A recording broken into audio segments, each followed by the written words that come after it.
On the very night Nia Carter rescued a young patient at Riverside General, she found herself dismissed from her job by dawn. There was no formal process, no leniency shown, only a security guard leading her out to the parking lot. Yet, neither the hospital nor anyone else realized a highly influential individual had been observing the entire situation, and his interest was far from satisfied. The emergency room at Riverside General Hospital was a place that truly never ceased its activity, even in the dead of night. Around 2 a.m., harsh fluorescent lights hummed relentlessly, casting a stark glow as nurses moved with focused intent among patient bays. The pervasive scent of antiseptic clung to everything like an invisible layer, usually marking a rhythm of chaotic bursts and unsettling quiet. However, this specific Tuesday night held a distinct and palpable tension, a heavier, more charged atmosphere. Nia Carter, a dedicated nurse, had already endured an unbroken shift of 11 hours, her sneakers squeaking softly on the linoleum. A clipboard tucked beneath her arm and a small gold cross at her neck reflected the overhead lights with every turn. At 32, Nia possessed a calming presence, her face naturally soothing to those around her. Her warm brown eyes hinted at a gentle smile. This deep composure was born from realizing panic was a costly indulgence she couldn't afford. Nia's path had been arduous. A community college nursing program, night shifts through her 20s, and persistent student loan debt. She remembered the sting of a declined card at a gas station after a double shift, a humiliation that shaped her. These experiences didn't harden her spirit. Instead, they honed her precision and made Riverside General a job she had fiercely earned. She carried that hard-won pride with caution, like guarding something precious that could be taken, as the night's overwhelming chaos began to intensify. The night's intense commotion truly began when a multi-car pileup on the highway sent a relentless wave of patients flooding into the emergency room just after 9. As that initial rush of critically injured individuals gradually started to subside, 2 more new admissions arrived through the main doors. It was then that the general ambience of the emergency room noticeably changed, a subtle shift Nia sensed before fully grasping its underlying cause. She was busy adjusting a saline drip in bay for when she first picked up on it. Not a loud shout, but a low, urgent murmur that seemed to travel faster than any official announcement. Staff members subtly straightened their postures, and a nurse at the central station unnecessarily smoothed her scrubs, indicating the particular hush that always accompanied hospital administration's presence. Dr. Richard Hale then entered the ER through its doors, carrying the undeniable air of a man who expected the entire room to acknowledge him, and indeed, the room implicitly obliged. He was 56 years old, with distinguished silver hair, and possessed the comfortable, solid build of someone who had consistently enjoyed fine living throughout his life. His pristine white coat bore a crease so sharp it seemed almost aggressive given the late hour, and his face displayed the calculated neutrality administrators adopted when making decisions they preferred not to elaborate on. Trailing closely behind him were 2 senior physicians, quickening their steps to meticulously match his pace as he moved through the department. Their heads were inclined towards him in what Nia privately termed the lean, a posture indicating they were receiving directives, not engaging in a collaborative conversation. From the periphery of her vision, she observed the trio, yet continued her duties without interruption, maintaining her focus on patient care. The second admission, the patient whose presence had truly altered the room's energy, was a 61-year-old man named Warren Aldridge, situated in Bay 9. He presented with symptoms of chest tightness and a borderline blood pressure, having already been seen twice by the attending physician for his condition. Nia recognized his name, partly because she generally learned most patients' names on her floor by the end of her shift. More significantly, she had overheard 2 colleagues whispering his name near the supply closet, their hushed tone conveying he was someone of considerable importance, likely a hospital donor. The facility prominently featured a donor wall in its main lobby, adorned with brass plaques and framed photographs of benefactors. Nia understood that those recognized on this wall received a distinctly elevated level of care, differing from that given to other patients. She didn't exactly resent this preferential treatment, but merely acknowledged it as an established reality of the hospital environment. However, What truly caught her off guard was the sight of a stretcher rushing through the ambulance bay entrance. This coincided precisely with the moment Hale was making his way towards Bay 9, creating an unexpected intersection of events. The paramedics moved with unusual speed, their urgency exceeding the controlled pace they typically maintained during patient transfers. This heightened rush signaled that the patient's condition had significantly deteriorated during transit in the ambulance. On the stretcher lay a small, pale child, perhaps 7 or 8 years old, with dark hair clinging damply to her forehead. Her eyes were loosely closed, a state that clearly indicated unconsciousness rather than natural sleep, and an oxygen mask obscured much of her face. A paramedic rapidly called out vital signs in quick, clipped phrases: heart rate elevated, blood pressure dropping, LOC for approximately 9 minutes. Before she could even consciously decide, Nia found herself instinctively moving towards the incoming medical team. Dr. Cole, a competent and usually composed physician in his mid-30s, intercepted the stretcher and quickly reviewed the handoff chart. Nia simultaneously moved to the opposite side, her hands and eyes immediately beginning the automatic assessment refined by years of emergency room experience. The paramedics could only provide the child's first name, Emily. There was no last name on file, and she had been found by a passerby near a restaurant. Pulling a pen light, Nia checked Emily's pupils, noting their equal but sluggish reaction, and observed her skin was cool to the touch despite the warm night. Nia's gaze then shifted to the medical monitor, where a technician was attaching leads. She observed the vital signs stabilizing into an unsettling rhythm. Bay 2, Dr. Cole instructed, already in motion. Let's order a comprehensive panel, a CT scan of her head, and a toxicology screen. Maintaining a calm tone, Nia reported, her blood pressure is currently 84/50. Cole acknowledged, I see it. Let's get her settled in, and then we'll reevaluate her condition. As they transferred Emily to Bay 2, Nia remained by her side, intently observing the child's face and the faint, shallow rise and fall of her chest. This rhythm created a silent, urgent alarm within her. She had come to rely on this particular sensation, understanding it as a critical signal to pay close attention. While attaching the cardiac leads, Nia heard Dr. Hale's voice from the hallway, a clear summons for Dr. Cole rather than a mere question. Cole promptly exited, engaging in a brief conversation that lasted no more than 30 seconds. Upon his return, Cole's expression carried the distinct neutrality of someone who had just received an order they wouldn't dispute. Aldridge in Bay 9 requires coverage, he stated, avoiding Nia's gaze. Hale insists on senior staff attending to him overnight. What about Emily? Nia pressed. Cole replied, she's stable enough for the moment. Her vitals are holding. We'll continue monitoring and await test results. Nia checked the monitor again. 82/48 now. Her pressure is dropping, she warned. Cole, already turning away, instructed, I'll return in 15. Page me if there's any significant change. Nia was left alone in Bay 2 with the child, the beeping monitor, and the profound quiet that descends when someone departs a place they truly should have remained.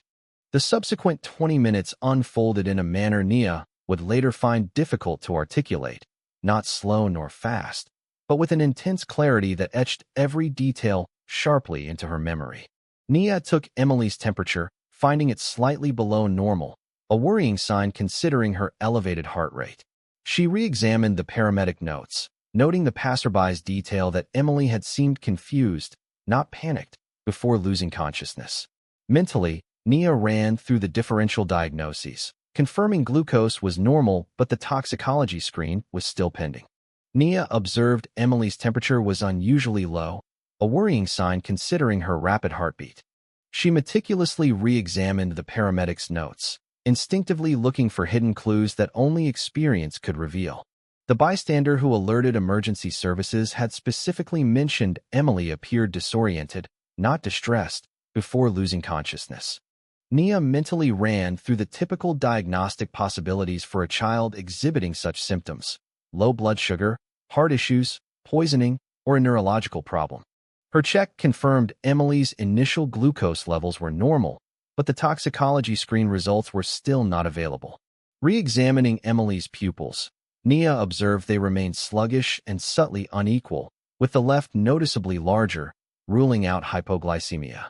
Nia then glanced towards Bay 9, where 3 staff members were intently focused on Warren Aldridge, a silent testament to his perceived importance. Returning to Emily's bedside, Nia saw her blood pressure had further plummeted to a dangerous 79/44. Nia immediately used the base station phone to page Dr. Cole, but after a tense 90-second wait with no reply, she paged him again. Simultaneously, with her free hand, she started pulling the crash cart closer to Bay 2, not for immediate use, but to ensure it was readily accessible. As Nia rechecked the cardiac monitor, Dr. Hale appeared in the doorway, his gaze shifting from her to Emily and back with an unsettling, detached indifference. "Why is this cart out here?" he demanded. Nia replied, "Her pressure is dropping, and I've been trying to reach Dr. Cole." He simply stated, "Cole is with Aldridge. That situation currently demands his focus. With respect, Doctor, this child's vitals are worsening, and her neurological signs are inconsistent," Nia argued. He calmly retorted, "Her initial assessment shows no acute emergency," as if merely stating a predetermined decision. "She's being monitored. Focus on your assigned patients," he instructed. "Sir, her pupils are unequal, which could indicate," Nia began, but he cut her off. "Mr. Aldridge is critical, requiring all our resources. This child will get care in due course. That's our protocol here." He then departed, his footsteps receding down the hallway with the unhurried confidence of someone whose authority was unquestioned. Nia remained in the bay, her hands motionless by her sides. After Dr. Hale's departure, Nia remained motionless in the bay, her gaze fixed intently on Emily's face. The child's features were small and pale, with her eyelids now fluttering subtly in a way Nia hadn't observed before. Emily's breathing had noticeably altered in the past few minutes. It was still present, yet a slight, irregular catch now punctuated each exhale, a detail Nia's experienced ear instantly recognized. Her eyes darted to the monitor, displaying a blood pressure reading of 76/41, a critical drop. In that moment, Nia's thoughts raced to her professional license and the mortgage her sister was desperately trying to save. She recalled a challenging hearing 2 years prior over a documentation dispute, which had nearly cost her everything she had worked so hard for. Then, her focus snapped back to Emily, whose lips were now showing the faintest hint of a blue-gray tinge around the edges. It was a nearly imperceptible discoloration, easily missed by an untrained eye, but Nia was actively searching for such signs. Without hesitation, she pressed the emergency call button on the wall of Bay 2 and fully entered the room. "I need a team in Bay 2, she announced into the overhead speaker, her voice resonating with the quiet authority of someone who had made a definitive choice. "Pediatric emergency right now," she added, leaving no doubt about the immediate severity of the situation. The ensuing scene was far from orderly, as is common in emergency medicine. A team of 2 nurses, a resident, and a tech swiftly arrived. Nia moved among them with practiced efficiency, directing actions and delegating tasks, understanding that in the absence of a physician, she had to lead. She had already formulated a working hypothesis. Emily's dropping pressure, altered consciousness, unequal pupils, and low temperature with an elevated heart rate indicated a severe intracranial complication. This pointed to a critical herniation risk, a condition that appears innocuous until it suddenly becomes overwhelmingly apparent. "She needs imaging now," Nia declared, while simultaneously applying pressure to Emily's foreline as the resident prepared additional equipment. "She needs imaging now," Nia asserted, maintaining pressure on Emily's foreline while the resident fumbled with the chart. "And I want neurology paged, not just messaged, but paged." The resident began to protest. "You're not authorized to," but Nia cut him off. "Page neurology," she repeated, her voice clear and firm. He immediately complied. Dr. Cole appeared 7 minutes later, slightly out of breath, surveying the scene. His expression showed he grasped the gravity of the situation instantly. "What do we have?" he inquired, and Nia delivered a concise summary in under a minute. She detailed the vital trends, neuroscience observations, and her initiated interventions. He listened intently, checked the monitor, and personally examined Emily's pupils. His demeanor visibly shifted as he processed the findings. "Let's get neurology in here and get her to imaging," he instructed. "Good catch," he acknowledged. Nia then stepped back, allowing him to seamlessly assume command, as was proper protocol. Her hands remained steady, and her breathing was calm. The intense grip of anxiety that had held her since initiating the emergency began to slowly, cautiously, release its hold. An hour and a half later, Emily was stable in the ICU. The neurology team confirmed a condition that would have been fatal in another 20 minutes without intervention. Later, Nia sat in the break room, nursing a cup of cold coffee, when she noticed a presence at the doorway. She looked up to see a man, clearly not medical staff, standing there. He was perhaps in his early 40s, dressed with subtle, understated wealth. His attire included a dark jacket, no tie, and a watch that spoke of quiet luxury rather than ostentation. He watched her with an expression she couldn't quite decipher. It wasn't gratitude, nor was it the raw grief of a parent.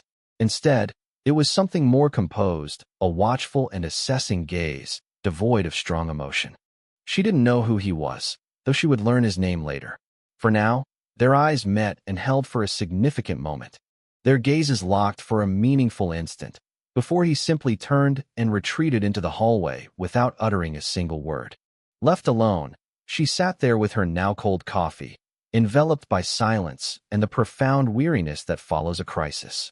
She was unaware, in that brief, quiet reprieve, that this fragile calm was merely a prelude to an impending collapse. By the next morning, the night's events had been recast into a narrative Nia barely recognized as her own. After just 4 hours of sleep at home, she listened to her sister Lena's missed call before heading back to the hospital for a mandatory meeting.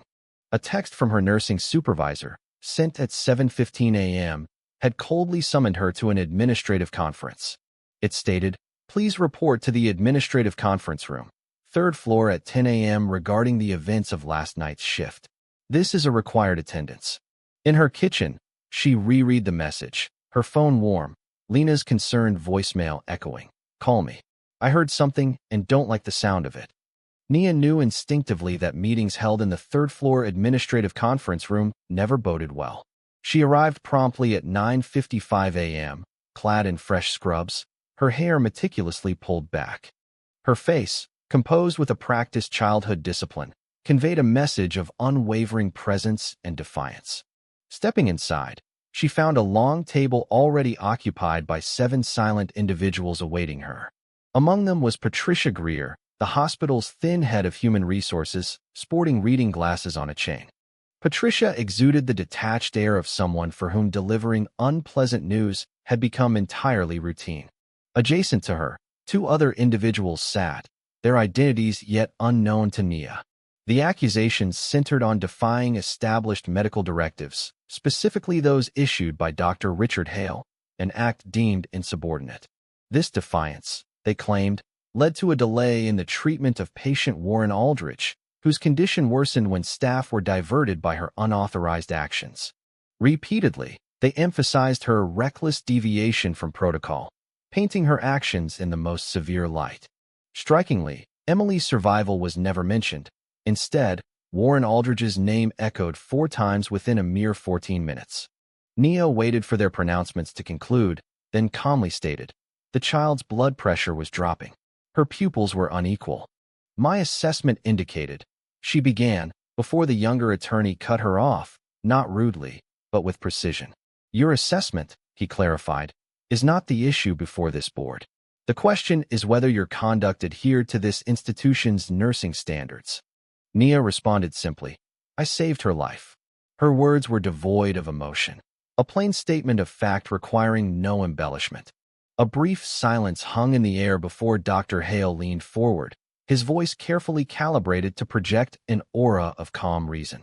"Nurse Carter," he began, "no one denies the positive outcome. However, results do not excuse breaches of established procedure."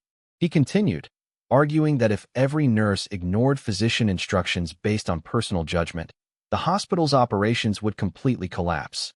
Nia countered, "With respect, Dr. Hale, no physician was present with that child. She was deteriorating, and you were neither her assigned doctor nor nurse." Hale allowed her words to settle, then asserted, "Your duty was to fulfill your designated responsibilities. You chose a different path." The union representative then interjected, clearing his throat to mumble something about documentation and grievance processes, which Nia barely registered. Her gaze fixed on Hale's eyes, searching for any sign of discomfort or acknowledgement of the moral implications, but finding only a practiced, administrative calm. Nia searched Dr. Hale's gaze for any hint of unease or moral recognition, but found only a calculated serenity, treating the situation as purely administrative.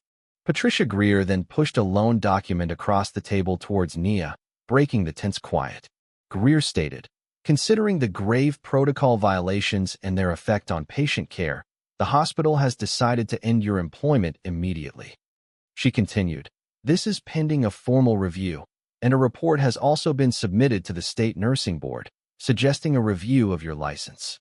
Nia's eyes scanned the paper. She had anticipated this outcome upon entering, even convincing herself she was ready during her walk from the garage.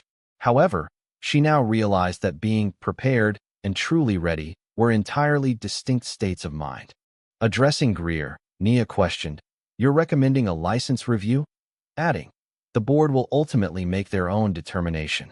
Ignoring Greer's interjection, Nia firmly stated, "I want it officially recorded that I completely reject the description of my actions as reckless. I also want it noted that the child, Emily, is currently alive in the ICU precisely because of the intervention I carried out. And I demand it be documented that I received a direct order to ignore a rapidly declining pediatric patient for the sake of a donor patient." A new, heavier silence descended upon the room. Though Hale's face remained impassive, his posture subtly shifted, a detail Nia carefully observed. Patricia Greer acknowledged, "Your objections are noted," assuring Nia she would have a chance to present a full statement to the nursing board. The meeting concluded 11 minutes later. As Nia exited, Security Chief Barnes, a large man in his late 40s, awaited her. His expression suggested he'd rather be anywhere else. Avoiding her gaze, he declared, "I'm going to need to escort you out, Ms. Carter." After a brief look at him while he stared past her shoulder, Nia requested, "Give me a minute." She then walked back to the nursing locker room alone, changed from her scrubs, and gathered her personal belongings. Nia returned to the nursing locker room, changing out of her scrubs. She neatly folded them and placed them on the bench. She then collected her personal belongings, her phone charger, a cherished photo of her and Lena, and her emergency kit. Taking one last glance at her locker, a silent farewell to her daily routine, she prepared to leave. Stepping back out, she allowed Barnes to guide her through the second-floor corridor, a bustling artery of the hospital. This main hallway, usually teeming with nurses, orderlies, and visitors, was particularly busy during the late morning. Barnes maintained a careful distance, neither touching nor rushing her, yet his presence clearly signaled the unusual nature of their walk. Indeed, many eyes followed them, recognizing the gravity of the situation unfolding before them. Dolores, a charge nurse and a longtime colleague, met Nia's gaze across the hall. After a moment, she quickly averted her eyes back to her chart. Nia remembered their shared lunches and Dolores's presence at her birthday just last spring, a warm memory now chilled. Watching Dolores turn away, Nia felt the bitter sting of a specific kind of abandonment. It wasn't surprising, just a stark finality. Marcus, a young tech whom Nia had mentored, looked up from his cart, then suddenly found the ceiling intensely interesting. At 23, he needed his job more than he needed to be seen supporting her. Nia understood his predicament.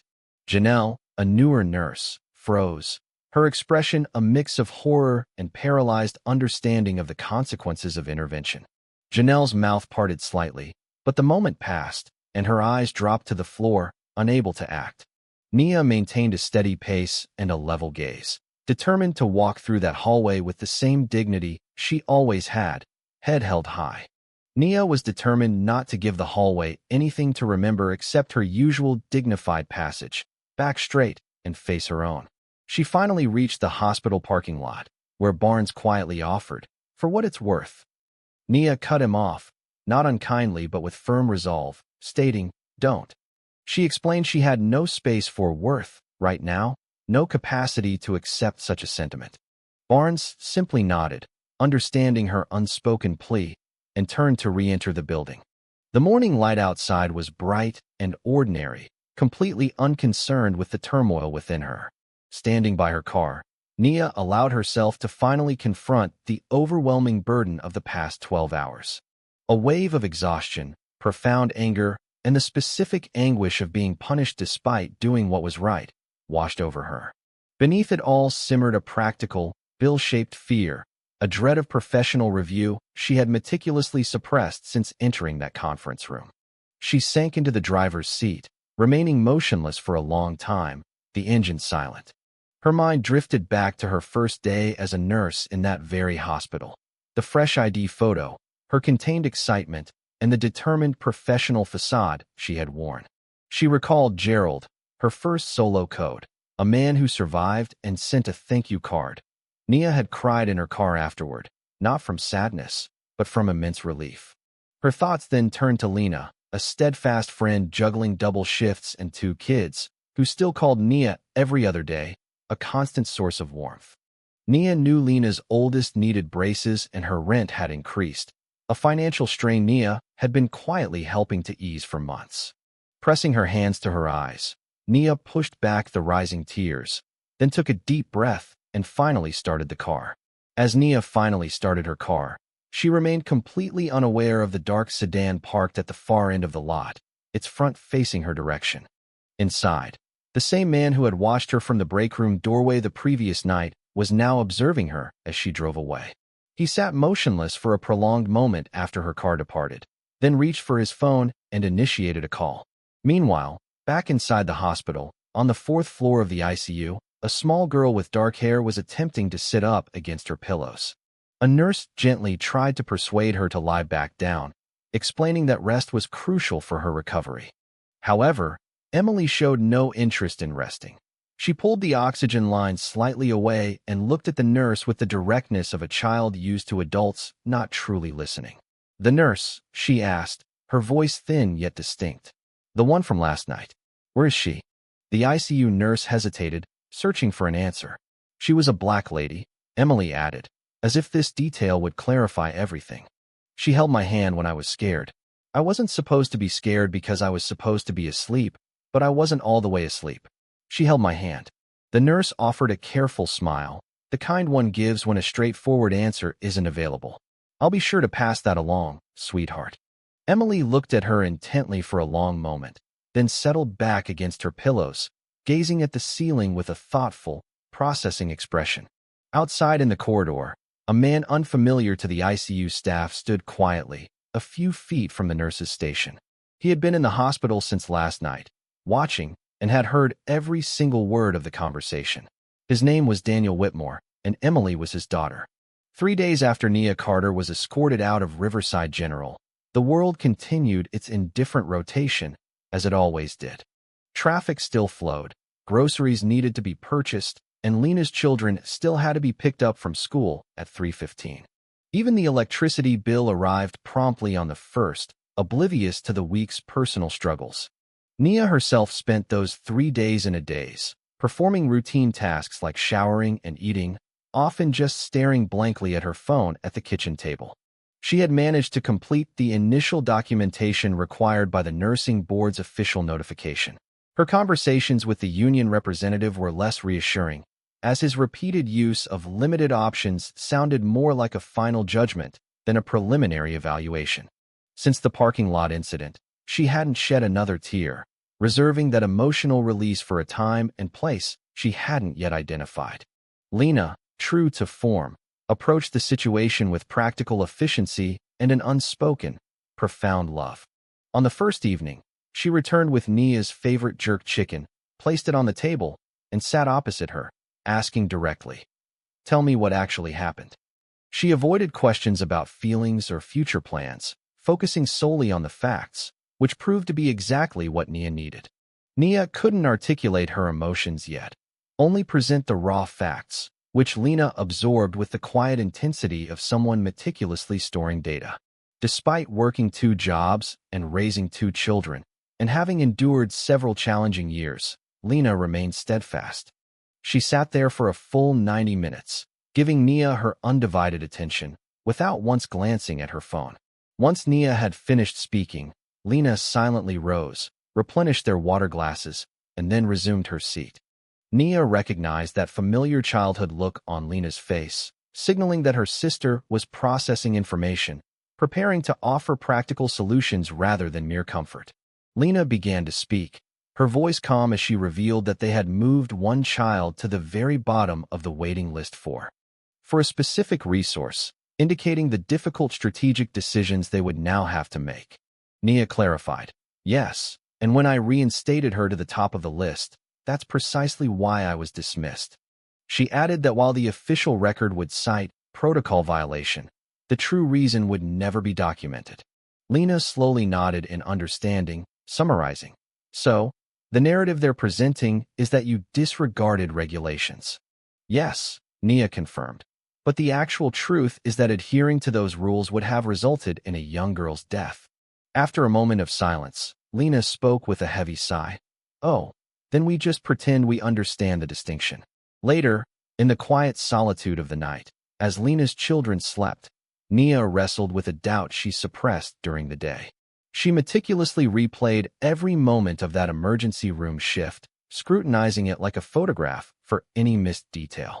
Nia questioned if her actions had been reckless, though clinically, she knew her assessment was accurate. The ICU team had unequivocally confirmed her diagnosis, leaving no room for even legal challenges to the outcome. Yet, she wondered if a weary, defiant part of her had seized the chance to challenge a directive she always found unjust. Could there have been a flicker of pride intertwined with her medical judgment, influencing her decision? Her thoughts drifted to her long tenure at Riverside General, where the donor wall in the lobby bore a distorted significance. She recalled observing how specific patients received preferential treatment, warmer attention, quicker responses, and more thorough explanations. This subtle favoritism, she knew, was a symptom of a deeper, systemic imbalance within the healthcare system. Nia's story forces us to confront the difficult choices made when rules clash with what's morally right. If you faced such a dilemma, what would you do? Share your thoughts in the comments below, and don't forget to subscribe for more compelling stories.